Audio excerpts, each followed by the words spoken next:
Hi there, it's me, Jay Milanov, the creator of the English with Jay project and the Essential English course. You're listening to episode 15 of my weekly Essential English podcast. Today, let's talk about inspiration. We live in a world that is crazy about inspiration.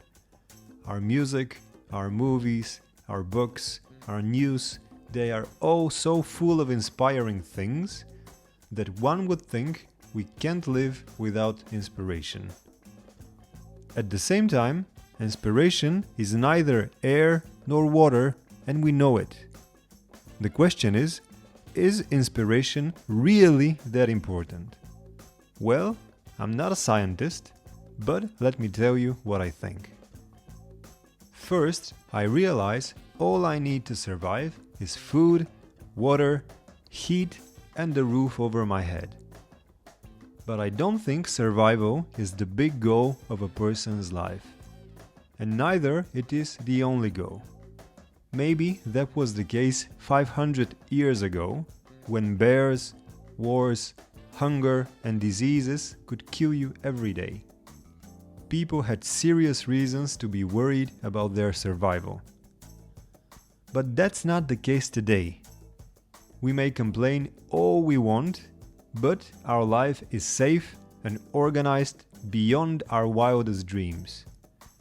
We can drink fresh water directly from the wall and treat diseases with antibiotics.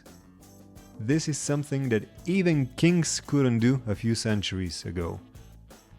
So, surviving is not on our to-do list anymore. People today can focus on building careers and raising families, and also on doing art.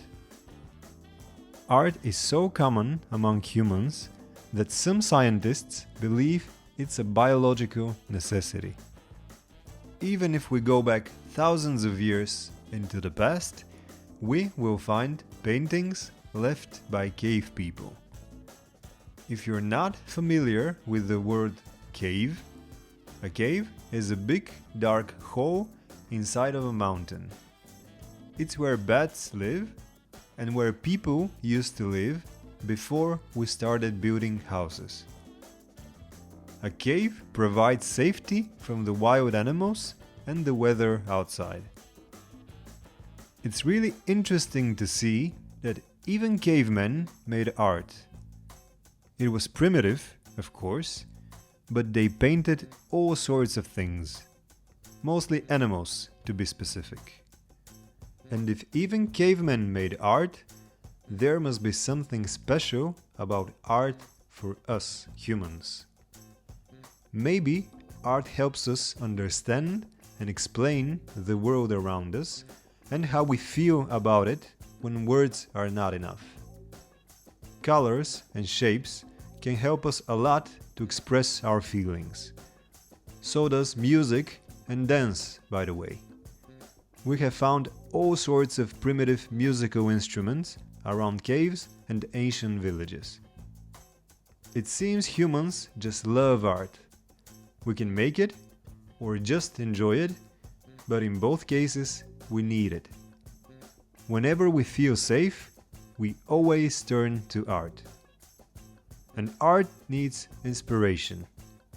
In ancient Greece, they even had gods who inspired people to make science, literature, music, and all other forms of art. They called them muses. In fact, the word music comes from the Greek muse, musa. Just one last thing. The word inspiration comes from the Latin word for to breathe in, to take some air. But to stay alive, you need to breathe out too, to let go of the air. So, every time you get inspired, remember to breathe out. In other words, put that inspiration into something real and physical. Don't just get inspired. Use the inspiration to create art of some kind, even if it's something as temporary as a dance. And that's enough for today. This was episode 15 of the Essential English Podcast.